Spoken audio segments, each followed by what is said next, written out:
Hello dear friends, स्वागत है आपका अपने यूट्यूब चैनल SD एजुकेशन पर। आज है 15 जुलाई 2024 और हम बात करने वाले हैं आज के most important current affairs question के बारे में। अगर आप वीडियो पे पहली बार आए हुए हैं, अगर आप ये वीडियो पहली बार देख रहे हैं तो प्लीज़ वीडियो को हमारे लाइक करें, अपने दोस्तों के साथ वीडियो को अधिक से अधिक शेयर करें और हमारे चैनल को सब्सक्राइब भी करें ताकि कोई भी आने वाली वीडियो हो उसकी नोटिफिकेशन आप तक तुरंत पहुँच सके। और जो भी करंट अफेयर्स के जो टॉपिक होते हैं, करंट अफेयर्स के जो क्वेश्चन होते हैं, ये आपके आगामी जितनी भी परीक्षाएं हैं उन सभी के लिए बहुत ज़्यादा इंपॉर्टेंट होते हैं। तो प्लीज़ वीडियो आप शुरू से लेकर लास्ट तक ज़रूर देखिए और हमारे चैनल को सब्सक्राइब भी कीजिए। तो चलिए शुरू करते हैं अपने पहले क्वेश्चन के साथ।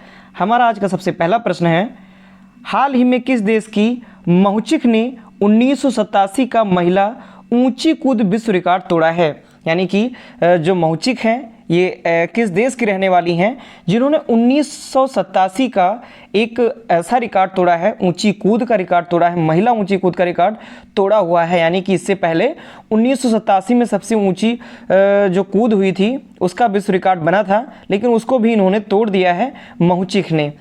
तो फर्स्ट ऑप्शन है यानी कि ए ऑप्शन है यूक्रेन, बी ऑप्शन है रूस, सी ऑप्शन है जापान और डी ऑप्शन है चीन। तो इस प्रश्न का सही जवाब हो जाएगा ऑप्शन नंबर ए, यानी कि यूक्रेन की जो महुचिक हैं इन्होंने 1987 का महिला ऊंची कूद का विश्व रिकॉर्ड इन्होंने तोड़ा हुआ है। आप यहाँ पे देख भी सकती हैं, ये है महुचिक, इन्होंने ये यूक्रेन की रहने वाली हैं और इन्होंने ही ऊंची कूद में नया विश्व रिकॉर्ड बनाया हुआ है। इनका पूरा नाम है यारोस्लावा महुचिक, ये इनका पूरा नाम है और ये यूक्रेन की रहने वाली हैं। आगे बात करें तो महुचिक के रिकॉर्ड ने 2.09 मीटर के पिछले विश्व रिकॉर्ड को भी पीछे छोड़ दिया है। यानी कि जो 2.09 मीटर का जो पिछला विश्व रिकॉर्ड था उसको भी इन्होंने पीछे छोड़ दिया है। जो कि सबसे इससे पिछला जो विश्व रिकॉर्ड था वह 1987 में बुल्गारिया की रहने वाली स्टेफका कोस्टाडिनोवा ने बनाया था। यानी कि इससे पहले जो लंबी ऊंची कूद का जो विश्व रिकॉर्ड था वह बुल्गारिया की रहने वाली स्टेफका कोस्टाडिनोवा के नाम था। 1987 में इन्होंने यह रिकॉर्ड बनाया हुआ था, लेकिन इनके रिकॉर्ड को भी पीछे छोड़ते हुए जो यूक्रेन की यारोस्लावा महुचिक हैं इन्होंने एक नया विश्व रिकॉर्ड बना दिया है। अब बढ़ते हैं अपने अगले प्रश्न की तरफ। हमारा अगला प्रश्न है, हाल ही में किसने सेना अस्पताल यानी कि रिसर्च एंड रेफरल की कमान संभाली हुई है? यानी कि जो सेना अस्पताल जिसे रिसर्च एंड रेफरल कहते हैं इसकी कमान यानी कि यहाँ पर किसको नियुक्त किया गया है, इसके अध्यक्ष कौन बनाए गए हैं? तो ए ऑप्शन है शंकर नारायण, बी ऑप्शन है सुभाष गुप्ता, सी ऑप्शन है राकेश रोशन, डी ऑप्शन है प्रतीक गुप्ता। तो इस प्रश्न का सही जवाब है ऑप्शन नंबर ए, यानी कि जो शंकर नारायण हैं, कौन? शंकर नारायण हैं, इनको सेना अस्पताल या रिसर्च एंड रेफरल की इनको कमाल सौंपी गई है या इनको यहाँ का हेड बनाया गया है। तो आप यहाँ पे देख भी सकते हैं, lieutenant general Shankar Narayan takes helm at army hospital. आप यहाँ पे देख भी सकते हैं चित्र में, ये शंकर नारायण जी हैं और इनको ही जो सेना अस्पताल है उसकी कमान इनको संभाली के लिए दी गई है, इनको उसकी कमान इनको दी गई है। सेना अस्पताल जिसे R&R कहते हैं इसकी कमान लेफ्टिनेंट जनरल शंकर नारायण ने संभाली हुई है। बात करें तो लेफ्टिनेंट जनरल नारायण ने आर्मी हॉस्पिटल की उत्कृष्ट टीम में विश्वास व्यक्त किया और इनको ही इस जो सेना अस्पताल है R&R इसका इनको ही इसकी कमान दे दी गई, इनको हेड करने के लिए, ऑपरेट करने के लिए दे दिया गया है। बढ़ते हैं अपने अगले प्रश्न की तरफ। तो हमारा अगला प्रश्न है, हाल ही में जैविक उत्पादों के लिए भारत और किस देश के बीच पारंपरिक मान्यता समझौता हुआ? यानी कि जो जैविक उत्पाद होते हैं, जो बायोलॉजिकल प्रोडक्ट होते हैं, इनके लिए भारत और किस देश के बीच पारंपरिक मान्यता समझौता हुआ है? तो ए ऑप्शन है पाकिस्तान, बी ऑप्शन है अमेरिका, सी ऑप्शन है ताइवान और डी ऑप्शन है रूस। तो इस प्रश्न का सही जवाब है ऑप्शन नंबर सी, यानी कि भारत और ताइवान के बीच जैविक उत्पादों के लिए पारंपरिक मान्यता समझौता हुआ है, भारत और ताइवान के बीच। मोस्ट इंपॉर्टेंट क्वेश्चन है ये, क्योंकि जो वर्ड्स के करंट अफेयर्स होते हैं, वर्ड से रिलेटेड क्वेश्चन होते हैं, उनसे पूछे जाने की जो संभावना होती है वो ज़्यादा बनी रहती है। चलिए बात करते हैं कि जो जैविक उत्पादों के लिए भारत और ताइवान पारस्परिक मान्यता समझौता 8 जुलाई 2024 से लागू हो गया। यानी कि ये लागू कब हुआ है पारस्परिक समझौता? 8 जुलाई को।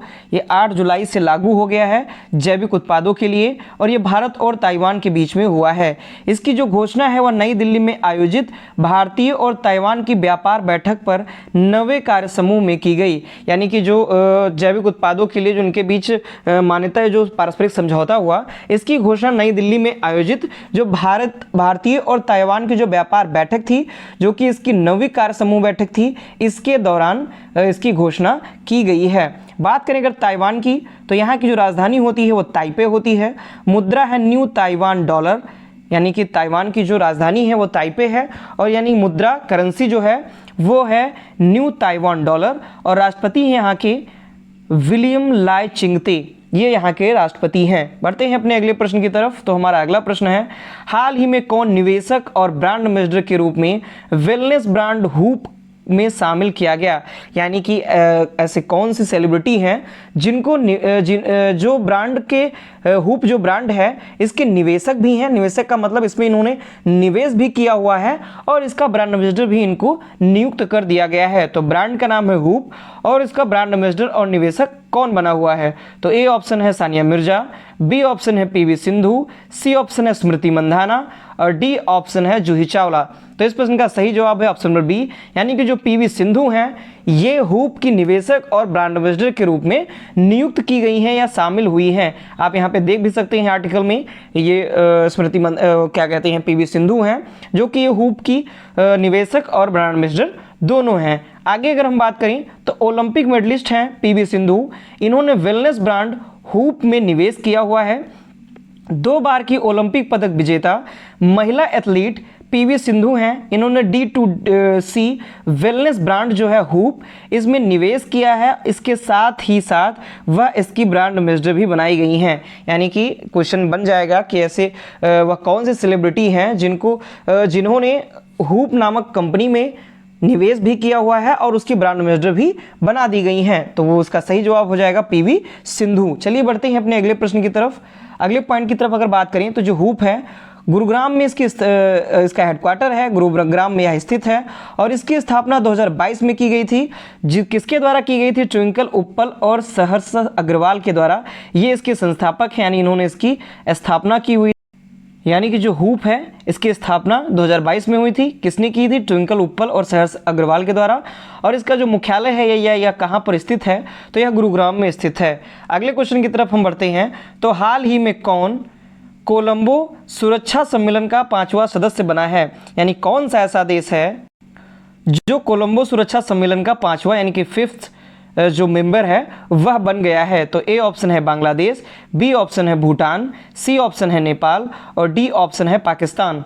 तो इस प्रश्न का सही जवाब है ऑप्शन नंबर ए, यानी कि जो बांग्लादेश है यह कोलंबो सुरक्षा सम्मेलन का 5वां सदस्य बन गया है। आप यहाँ पर देख भी सकते हैं ये कोलंबो सुरक्षा सम्मेलन जो आयोजित हुआ इसका जो 5वां सदस्य है वह बांग्लादेश बन करके आया हुआ है, यह बांग्लादेश को बनाया गया है। बात करें तो वर्तमान में अब जो कोलंबो सुरक्षा कॉन्क्लेव है इसके पूर्ण सदस्य अब कितने हो गए हैं, यानी कि बांग्लादेश को मिलाकर के कितने हो गए हैं? तो 5 सदस्य देश हो गए हैं। और कौन कौन से हैं? तो बांग्लादेश है, भारत है, मॉरिशस है, मालदीव है और श्रीलंका है। ये 5 सदस्य हैं कोलंबो सुरक्षा सम्मेलन के, या जो कोलंबो सुरक्षा कॉन्क्लेव है इसके ये 5 सदस्य हो गए हैं। बात करें तो सेशल्स को कोलंबो सुरक्षा कॉन्क्लेव में पर्यवेक्षक देश का दर्जा प्राप्त है। यानी कि जो सेशल्स देश है इसको कोलंबो सुरक्षा कॉन्क्लेव में पर्यवेक्षक देश का दर्जा इसको प्राप्त है। और इसके अलावा 5 जो पूर्ण सदस्य हैं वो बांग्लादेश, भारत, मॉरिशस, मालदीव और श्रीलंका हैं। बात करें तो इस बार की जो कोलंबो सुरक्षा सम्मेलन आयोजित हुआ इसकी मेजबानी किसने की? तो इसकी मेजबानी की हुई है मॉरिशस ने। ठीक है, किसने मेजबानी की है? मॉरिशस ने। और इस वर्चुअली हुई, यानी कि वर्चुअली इसका आयोजन किया गया और मेजबानी मॉरिशस ने की। भारत की तरफ से प्रतिनिधित्व किसने किया? तो भारत का प्रतिनिधित्व जो उपराष्ट्रीय सुरक्षा सलाहकार हैं, आंतरिक मामलों के जो उपराष्ट्रीय सुरक्षा सलाहकार हैं पंकज कुमार सिंह, इन्होंने भारत की तरफ से इसका प्रतिनिधित्व किया हुआ है। मोस्ट इंपॉर्टेंट है ये, यहाँ से भी क्वेश्चन बनने की संभावना है कि जो कोलंबो सुरक्षा सम्मेलन का आयोजन किया गया इसमें भारत की तरफ से प्रतिनिधित्व कौन था? ठीक है, तो उपराष्ट्रीय सुरक्षा सलाहकार पंकज कुमार सिंह जो थे ये भारत की तरफ से प्रतिनिधित्व कर रहे थे। अगले प्रश्न की तरफ हम बढ़ते हैं। तो अगला क्वेश्चन है हमारा, हाल ही में किसने चिकित्सक उपकरणों की जानकारी के लिए एक ऑनलाइन प्लेटफॉर्म लॉन्च किया है। यानी कि जो चिकित्सा में यानी कि जो मेडिकल में उपकरण जो यूज किए जाते हैं उनकी जानकारी के लिए एक ऑनलाइन प्लेटफॉर्म किसने लॉन्च किया हुआ है। तो ए ऑप्शन है ICMR, बी ऑप्शन है IFM, सी ऑप्शन है RBI और डी ऑप्शन है WHO। तो इस प्रश्न का सही जवाब है ऑप्शन नंबर डी, यानी कि जो WHO है इसने क्या किया हुआ है, WHO ने इसने चिकित्सक उपकरणों की जानकारी के लिए एक ऑनलाइन प्लेटफॉर्म लॉन्च किया हुआ है। WHO को तो आप सब लोग जानते ही हैं, वर्ल्ड हेल्थ ऑर्गेनाइजेशन जो है इसने क्या किया हुआ है कि ME डेविस नाम से यानी मेडिकल डिवाइसेस इंफॉर्मेशन सिस्टम के नाम से इसको लॉन्च किया गया है और यह चिकित्सा उपकरणों की जानकारी देगा। यानी इसका नाम क्या है, इसका नाम है मे डेविस, यानी कि मे डेविस इसका नाम है। और अगर फुल फॉर्म पूछा जाए तो इसका फुल फॉर्म होगा मेडिकल डिवाइसेस इंफॉर्मेशन सिस्टम, ये इसका फुल फॉर्म है और इसको लॉन्च किया है WHO या वर्ल्ड हेल्थ ऑर्गेनाइजेशन ने। अगर मे डेविस की बात की जाए तो इसमें क्या है, 2301 प्रकार के चिकित्सा उपकरणों पर जानकारी शामिल है। यानी कि जो इतने उपकरण हैं 2301, इन चिकित्सा उपकरणों की इसमें जानकारी दी हुई है जो प्रजनन, मातृ, नवजात और बाल स्वास्थ्य, कैंसर, हृदय रोग, मधुमेह जैसी गैर संचारी रोगों और कोविड-19 जैसी संक्रामक बीमारियों जैसे कई स्वास्थ्य मुद्दों का समाधान करती हैं। यानी कि इन सभी प्रकार की जो बीमारियां हैं इनके बारे में, उनके साथ साथ इसमें क्या कुछ उपकरण प्रयोग किए जाएंगे, इन सभी के बारे में जो जानकारी है उसके लिए जानकारी उपलब्ध कराने के लिए एक प्लेटफॉर्म लॉन्च किया गया जो कि WHO के द्वारा लॉन्च किया गया है। अगले प्रश्न की तरफ हम अगर बढ़ें तो हमारा अगला प्रश्न है, हाल ही में किस राज्य में राजकीय पक्षी सारस की आबादी बढ़ गई है। यानी कि आप यहाँ पर देख भी सकते हैं, अगर राजकीय पक्षी आ जाए तो वैसे भी आप पता लगा सकते हैं कि आंसर क्या होने वाला है, ठीक है, क्योंकि उस राज्य का जो राजकीय पक्षी है वह सारस ही है। तो हाल ही में किस राज्य में राजकीय पक्षी सारस की आबादी बढ़ गई है। तो ए ऑप्शन है मध्य प्रदेश, बी ऑप्शन है गोवा, सी ऑप्शन है उत्तर प्रदेश और डी ऑप्शन है हरियाणा। तो इस प्रश्न का सही जवाब है ऑप्शन नंबर सी, यानी कि उत्तर प्रदेश राज्य में राजकीय पक्षी सारस की जो आबादी है वह बढ़ गई है और उत्तर प्रदेश का राजकीय पक्षी सारस है। ठीक है, आगे हम बात करें तो जो सारस क्रेन है, द पॉपुलेशन थ्रीव्स इन उत्तर प्रदेश, यानी कि उत्तर प्रदेश में इसकी जो पॉपुलेशन है, इसकी जो आबादी है वह बढ़ गई है। अगर राज्य वन विभाग द्वारा की गई गणना के अनुसार माने तो उत्तर प्रदेश में जो सारस क्रेन है इसकी संख्या अभी भी लगातार बढ़ ही रही है और सर्वेक्षण से पता चला है कि जो इटावा वन प्रभाग है इसमें सारस या क्रेन की जो संख्या है सबसे अधिक, यानी कि 3289 दर्ज की गई है, जो कि 500 अधिक है। यानी कि जो पिछले वर्ष के मुकाबले इस वर्ष 500 अधिक है। टोटल कितनी है, 3289 दर्ज की गई है। अगर हम अगले क्वेश्चन की हम बात करें तो हमारा अगला क्वेश्चन है, हाल ही में अजरबैजान सेना ने किस देश में विल्सेस्टिक 2024 संयुक्त सैन्याभ्यास में भाग लिया। यानी कि जो अजरबैजान की सेना है इसने विल्सेस्टिक 2024 एक संयुक्त सैन्याभ्यास होता है, इसमें भाग लिया हुआ है। तो किस देश में यह आयोजित हुआ या किस देश के साथ इसमें भाग लिया हुआ है। तो ए ऑप्शन है कजाकिस्तान, बी ऑप्शन है उज्बेकिस्तान, सी ऑप्शन है तुर्की और डी ऑप्शन है रूस। तो इस प्रश्न का सही जवाब है ऑप्शन नंबर ए, यानी कि कजाकिस्तान में अजरबैजान की जो सेना है इसने विल्सेस्टिक 2024 संयुक्त सैन्याभ्यास में भाग लिया हुआ है। आगे बात करें तो अजरबैजान सेना ने कजाकिस्तान में विल्सेस्टिक 2024 संयुक्त सैन्याभ्यास में भाग लिया। यह जो संयुक्त सैन्याभ्यास है यह 11 जुलाई से 17 जुलाई तक आयोजित किया जाएगा और यह कैस्पियन सागर के ओमाशा प्रशिक्षण मैदान और केप टोकमक में ये आयोजित होगा। यानी कि ये प्रॉपर स्थान का नाम है, कैस्पियन सागर में स्थित ओमाशा प्रशिक्षण मैदान और केप टोकमक में यह जो संयुक्त सैन्याभ्यास है यह आयोजित किया जाएगा। अगले क्वेश्चन की तरफ हम अगर बात करें तो हमारा अगला क्वेश्चन है, हाल ही में कहाँ भारतीय मूल सांसद ने भगवत गीता पर हाथ रखकर शपथ ली है। यानी कि ऐसा कौन सा देश है जहां पर अभी हाल ही में चुनाव हुए और चुनाव होने के बाद वहां की जो एक सांसद हैं जो कि भारतीय मूल की हैं, इन्होंने भगवत गीता पर रख करके शपथ ली हुई है। तो ए ऑप्शन है ईरान, बी ऑप्शन है इराक, सी ऑप्शन है रूस और डी ऑप्शन है ब्रिटेन। तो इस प्रश्न का सही जवाब है ऑप्शन नंबर डी, क्योंकि ब्रिटेन में भी हाल ही में चुनाव हुए और यहीं पर जो भारतीय मूल सांसद हैं इन्होंने भगवत गीता पर हाथ रखकर शपथ ली हुई है? आप यहाँ पर आर्टिकल में देख भी सकते हैं। और जो भारतीय मूल की ब्रिटेन सांसद हैं, इनका नाम है शिवानी राजा। इन्होंने हाथ में श्रीमद् भगवत गीता लेकर शपथ ली हुई है। और जो शिवानी राजा ये हैं, ये गुजरात मूल की रहने वाली हैं, यानी गुजरात की रहने वाली हैं।